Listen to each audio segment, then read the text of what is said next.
Buenas noches, mi nombre es Roberto Morocoima y continuando con la exposición les continuaré hablando de la ecuación de Weymouth.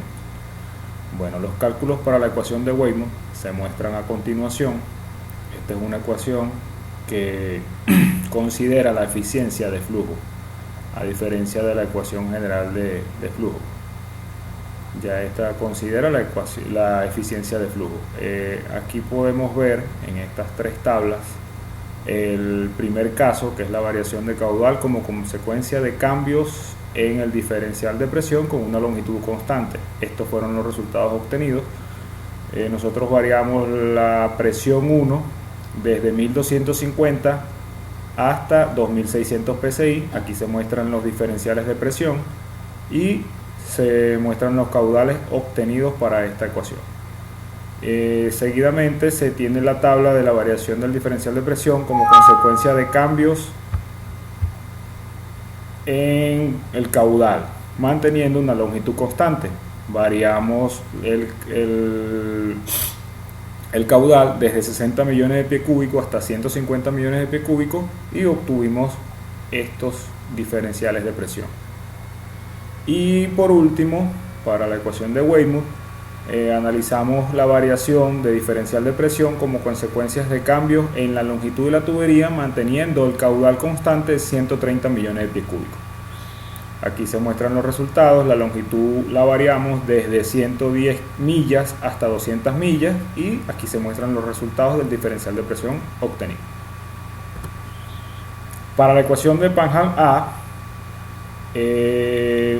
los mismos casos, variando diferencial de presión para obtener diferentes caudales,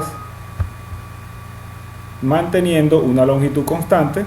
Aquí se muestran los resultados de los caudales. En el caso B o escenario B, variación de diferencial de presión como consecuencia de cambios en el caudal. Y la tercera tabla o el tercer caso, donde con cambios de longitud obtuvimos valores de diferencial de presión. Aquí tenemos los resultados obtenidos para la ecuación de Panhard B. Mismos escenarios, mismos diferenciales mismas presiones iniciales para obtener diferenciales de presión y luego un caudal.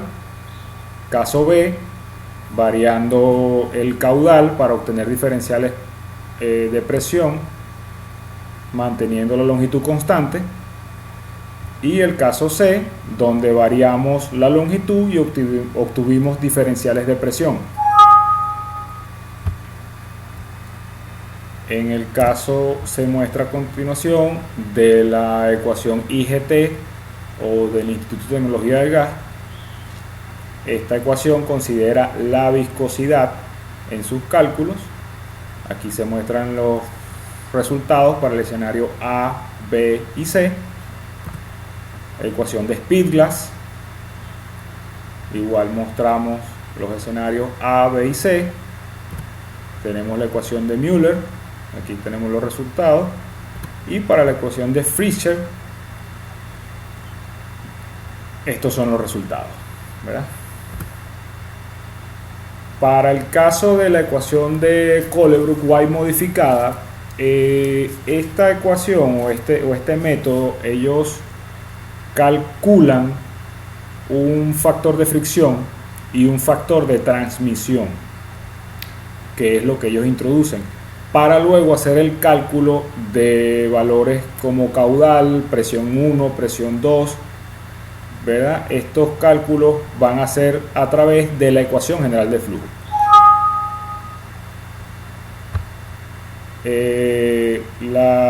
Para el cálculo del factor de transmisión, ¿verdad?, que ellos usan luego en la ecuación general de flujo, se hace a través del factor de fricción de Colebrook-White modificado. Este es un proceso iterativo donde se inicia el cálculo a partir en 0.017, asumimos un valor de 0.017 e iteramos hasta que el valor sea menor a 5 por 10 a la menos 5, ¿verdad? Luego de tener el valor de fricción, el valor del factor de fricción, calculamos el factor de transmisión. y luego sustituimos los valores del factor de transmisión en la ecuación general de flujo para obtener caudales variando el diferencial de presión, para obtener diferencial de presión variando el caudal y para obtener un diferencial de presión variando la longitud.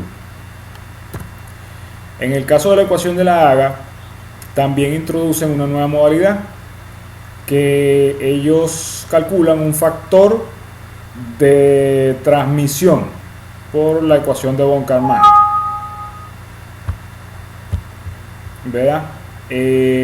Aquí en este caso asumimos un valor de 19.66, un factor de transmisión, y vamos a iterar hasta que tengamos un valor menor a 5 por 10 a la menos 5. Ese valor es 17,80. Luego vamos a introducirlos tanto el factor de arrastre que se obtiene de esta tabla, ¿verdad? En este caso vamos a seleccionar con una curvatura de 5 grados y un acero desnudo. Vamos a usar el valor de 0,975. Entonces, con esos dos valores vamos a tener el factor de transmisión de acuerdo a las fórmulas para tuberías rugosas en la zona completamente turbulenta y para tuberías lisas en la zona parcialmente turbulenta. Son estos dos valores de aquí. De estos dos valores vamos a tomar el menor de esos dos valores, y lo vamos a introducir posteriormente en la ecuación general de flujo, ¿verdad? Y vamos a obtener, con ese valor de factor de transmisión y los datos iniciales, vamos a obtener caudales para diferentes diferenciales de presiones, vamos a obtener diferenciales de presiones para diferentes caudales y vamos a obtener diferenciales de presiones para diferentes longitudes. Ahora vamos a ver las tablas comparativas para cada uno de los casos.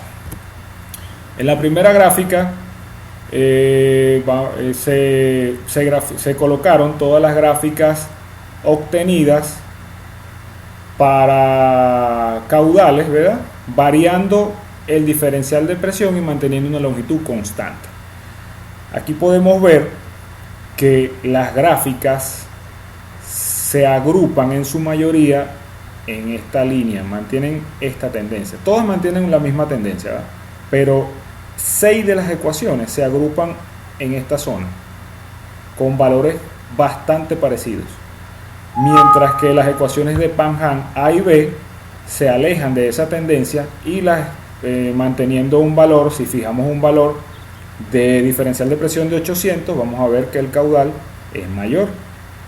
Ellos se alejan arrojando valores de caudal mayores, y las ecuaciones de IGT y Speedglass se alejan también de la tendencia, del mayor número de datos sobre esta tendencia, se alejan dando valores más bajos para un mismo valor de diferencial de presión.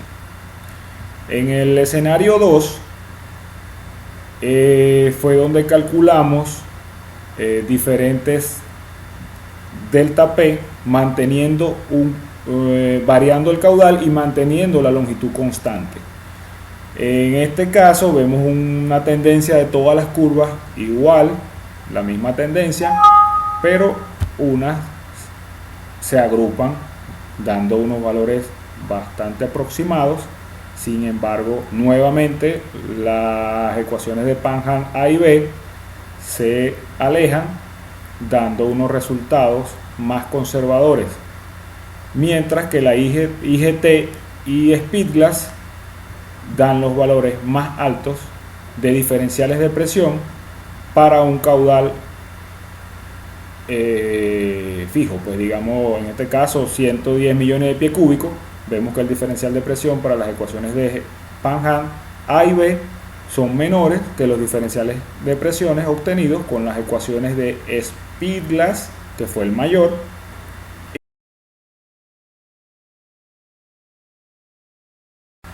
Para el escenario 3, aquí vamos a ver que las curvas mantienen la misma tendencia e igual se agrupan la mayor cantidad de ecuaciones, de los resultados de las ecuaciones se agrupan en esta tendencia, y nuevamente Panhard B y A se alejan de esa tendencia para dar valores más conservadores en cuanto al diferencial de presión, mientras que IGT y Speedglass se alejan dando valores mayores, siendo Speedglass la que genera los valores más altos de diferencial de presión para una longitud dada.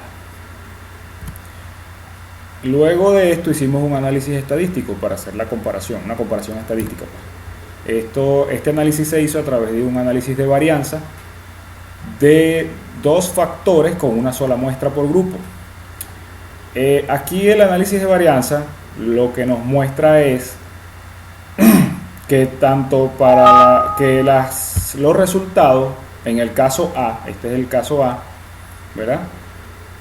En el caso A, los resultados presentan una variación significativa en sus resultados dependiendo de la ecuación que se use.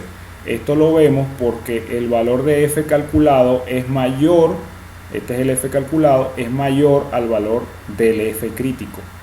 Esto nos dice que nuestros resultados tienen una variación significativa en cuanto a sus medias, por lo que al menos un valor es diferente de los demás resultados. Esto también lo podemos calcular con el valor de probabilidad. Para este análisis nosotros usamos una significancia del 0,05 y la probabilidad o el p-value nos está dando menor a ese valor, que es este que está aquí. Entonces eso nos indica que debemos rechazar la hipótesis nula, que sería que todos los valores son estadísticamente iguales. Para el caso B también se obtienen diferencias significativas entre los resultados obtenidos, ya que los F calculados son mayores a los F críticos. Y en el caso C, mismo comportamiento. Tenemos diferencias significativas en los resultados. Conclusiones. Al graficar los valores de caudal obtenidos con las diferentes ecuaciones de flujo, se observa la misma tendencia en todas las curvas, pero 6 de las ecuaciones mantienen resultados similares al mostrar relativa superposición de sus curvas. Las ecuaciones de Panhard A y B mantienen valores similares entre ellas, pero alejadas de las demás, arrojando los valores más altos, mientras que las ecuaciones de IGT y Speedglass arrojan los valores más bajos, siendo esta última la más conservadora de todas. Para el caso de las gráficas de diferencial de presión, variando primero con el caudal y luego con la longitud de la tubería, se puede ver que aunque la tendencia de las curvas es similar, los resultados con las ecuaciones de Panhard arrojan los valores más bajos de diferencial de presión para un caudal dado y con tendencias alejadas del resto. Las ecuaciones de Speedglass e IGT arrojan los valores más altos, mientras que las restantes 6 ecuaciones muestran un comportamiento similar al agruparse, mostrando valores intermedios. Se puede ver también que el efecto de la longitud de la línea sobre la variación del diferencial de presión es menor que el causado por la variación del caudal. La comparación estadística de los resultados que se realizó mediante un ANOVA o un análisis de varianza muestra que existen diferencias significativas entre sus medias, lo que significa que al menos una de las ecuaciones arroja resultados que difieren de los demás.